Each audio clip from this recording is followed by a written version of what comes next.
Press घेतात तर संध्याकाळची सभा, अशा पद्धतीनं आम्ही बऱ्याचदा सांगितलं तर ते कोणाचं ऐकत नाही, त्यांना पाहिजे ते करत असतात आणि तो त्यांचा स्वभाव आहे, तो बदलणं शक्य नाही.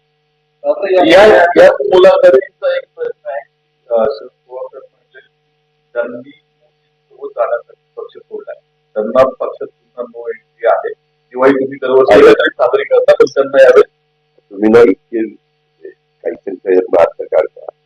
अहो, निलेश लंकेने पक्ष सोडलेला होता, निलेश लंकेला वेलकम केलं ना राजीनामा देऊन.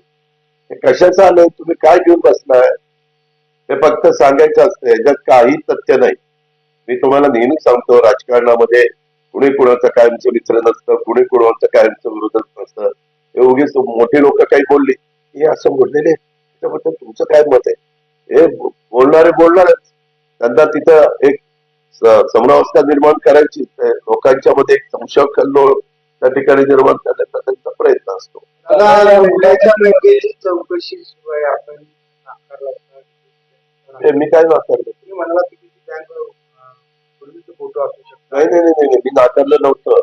तिथं सीसीटीव्ही कॅमेरे प्रत्येक बँकेमध्ये आहे, तर तिथंही सीसीटीव्ही कॅमेरे असण्याची दाट शक्यता आहे. तालुक्याच्या ठिकाणची बँक आहे, त्याच्याबद्दल त्याची चौकशी करावी, पाहणी करावी.